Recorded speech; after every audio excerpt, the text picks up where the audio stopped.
నమస్తే sir. Okay. Rahul Goud గారు, వాస్తవంగా తెలంగాణ వ్యాప్తం కూడా ఆనందించక పరిణామమే. ఎందుకంటే ఏ రాష్ట్రానికి సంబంధించిన విషయంలో చాలా సున్నితమైన అంశం. ఏదైతే నీటి సమస్యల విషయంలో ఎక్కడ అన్బ్యాలెన్స్ అయినప్పటికీ కూడా రాష్ట్ర హక్కుల్ని తాకట్టు పెట్టారనేటువంటి అపవాదు మూట కట్టుకుంటా ఉంటారు అధికార పార్టీలో ఉన్నటువంటి వారు. కాకపోతే మొదటి నుంచి రేవంత్ రెడ్డి మాత్రం ముందే రాష్ట్రం ఆ తర్వాత ఏదైనా అనేటువంటి విషయంలో ముందుకు దూకుడుగా వెళ్తా ఉన్నారు. రాష్ట్ర ప్రయోజనాలే ముఖ్యమని వెళ్తా ఉన్నారు. ఎందుకంటే గతంలో కూడా బనకచల్ల విషయంలో కూడా ఏం జరిగిందో మనం చూసాం. సరే, దాని గురించి తర్వాత మాట్లాడదాం. ఏదైనప్పుడు కూడా ముందు రాష్ట్ర ప్రయోజనాలే అనే విషయంలో మాత్రం ముందుకు వెళ్తా ఉన్నారు. ఆ విషయాన్ని మాత్రం ఈరోజు స్వయంగా CM Chandrababu, AP CM Chandrababu కూడా చాలా గట్టిగా నొక్కి ఒక్కానించి చెప్పడం జరిగింది. ఒక రకంగా ఆయన ఆదర్శం కూడా అన్నారు. రేవంత్ రెడ్డి నాకు ఆదర్శం అన్నట్టు కూడా అనే మాటలంతా పొగడ్తలతో ముంచెత్తారు. ఎందుకంటే రాష్ట్ర ప్రయోజనాల కోసం చాలా మొండిగా ముందుకెళ్తారు రేవంత్ రెడ్డి అనే విషయాన్ని కూడా ఈరోజు స్వయంగా చంద్రబాబు చెప్పడం కూడా మనం విన్నాం. ఈరోజు సభావేదికగా చెప్పడం విన్నాం. అయితే ఇక్కడ వాస్తవంగా సరే, ఈ తుంగభద్ర సంబంధించినటువంటి గేట్ల విషయంలో, కొత్త గేట్ల ప్రతిపాదనలో ఏ విధంగా సీఎంలు అందరూ ముగ్గురు సీఎంలు సహకరించుకున్నారని మనం చూస్తుంటే పాటు సరే, ఏదైతే గేట్లు బాగానే ఉంది, దానికి సంబంధించిన కొత్త గేట్లు బిగించారు, అంతవరకు బాగానే ఉంది.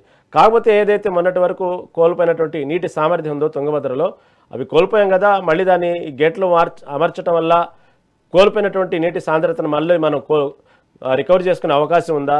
దాంతోపాటు అక్కడ పేరుకుపోయిన బురద పరిస్థితి ఏంటి? దాని గురించి ఏమైనా ఆలోచించారా? ఏం దాని గురించి వివరణ? ముందుగా మీకు ప్యానల్ నా పెద్దలకి, మెగా వీక్షకులకు అందరికి నమస్కారం సార్.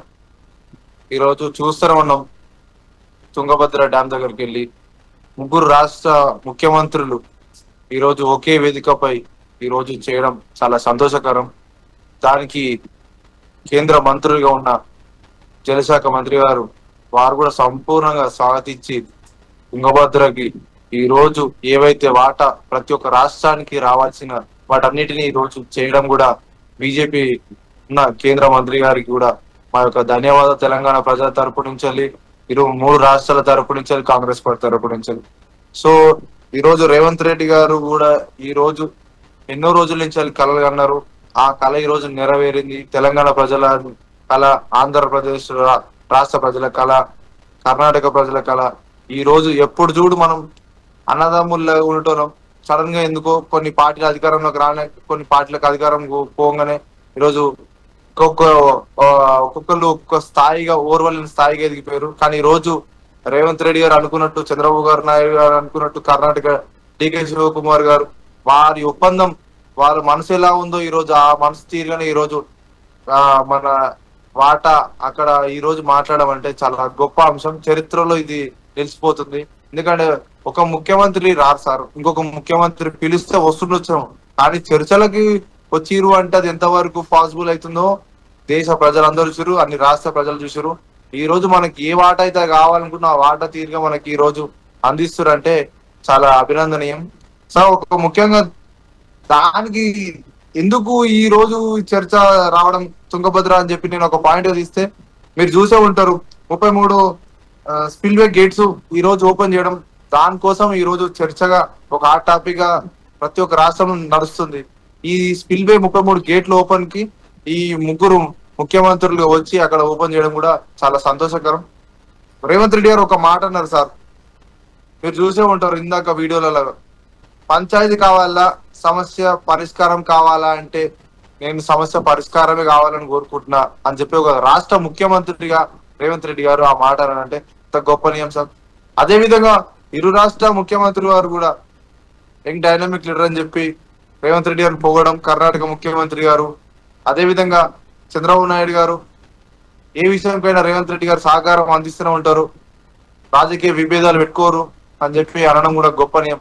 ఒక సీనియర్ నాయకుడిగా చంద్రబాబు నాయుడు గారు ఎన్నో సేవలు అందించారు, ఈ రాష్ట్రానికి కూడా ఎన్నో అందించాడు.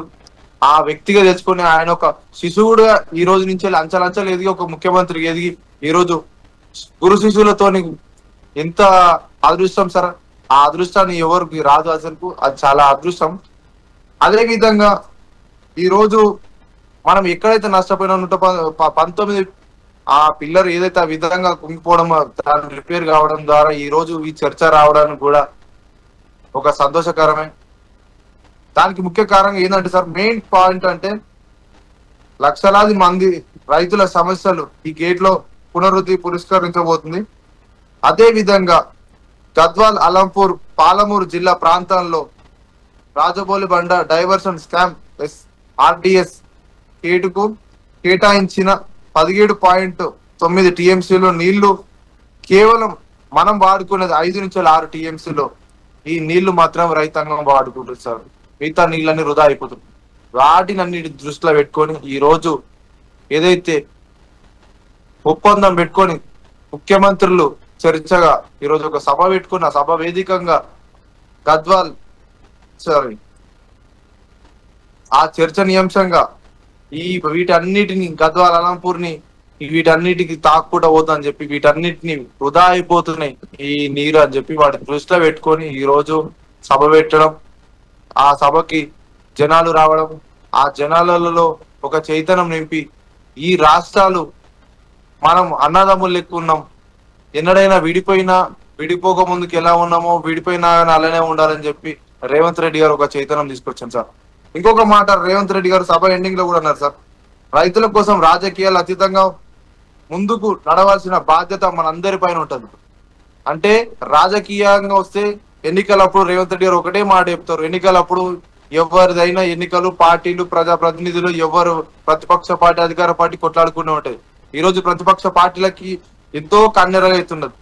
అక్కడ కేంద్ర మంత్రి జలశక్తి మంత్రి గారు వారు సిపిఆర్ పాటిల్ గారు వారు వచ్చి వాళ్ళు కూర్చుంటే బిఆర్ఎస్ నాయకులకు ఇక్కడ మండిపోతూనే ఉంటది. మీరు చూస్తూనే ఉంటారు చాలా మందికి. ఇక్కడ అక్కడ వైఎస్ఆర్ సిపి వాళ్ళకి బగ్గుమని అంటుంటది, కాంగ్రెస్ లో వాళ్ళకి ఆపోజిషన్ వాళ్ళకి మంటున్నాడు. అంటే మేమేమంటున్నాం, రేవంత్ రెడ్డి గారు రైతుల కోసం సమస్యల కోసం ఏం దాకైనా పోరాడతాం, ఎవరి దగ్గరైనా కలుస్తాం. మోడీని కూడా మొన్న కలిసి రేవంత్ రెడ్డి గారు అయినా చంద్రబాబు నాయుడు గారు కలిసారు, డికే శివకుమార్ గారు కూడా కలుస్తున్నాడు. రైతుల కోసం ప్రజల కోసం శ్రమించే ఇట్లాంటి నాయకులే ఉంటే మనకు అధికారంలో మనం సస్యశ్యామలం ఉంటాం. అధికారం ఎవరికో ఇచ్చి మనం ఏదో చేసి మా వాటా కావాలి. ఈ రోజు గతంలో చూసుకున్న 10 సంవత్సరాలు రైతులు అరిగోసలు పడ్డారు. ఈ రోజు అదే విధంగా వాళ్ళకి ఈ రోజు అందిస్తున్నారు సార్. ఈ యొక్క మనకి ఏదైతే వాటా నీరు రావాలో ఆ వాటా అందిస్తున్నారంటే ఈ రోజు ఎన్ని వేల మంది సంతోషపడుతురు, ఎన్ని లక్షల మంది కుటుంబాలు రైతుల కుటుంబాల సమస్య సంతోషపడుతారంటే మనం అందరం ఆలోచించాలి. సో ఒక రాష్ట్ర ముఖ్యమంత్రి కాకుండా ముగ్గురు రాష్ట్ర ముఖ్యమంత్రులు ఈ రోజు ఆ చర్చకు వచ్చినందుకు మా కాంగ్రెస్ పార్టీ తరపు నుంచి తెలంగాణ రాష్ట్ర ప్రజల తరపు నుంచి నా ఒక ధన్యవాదాలు తెలియజేస్తున్నాం సార్.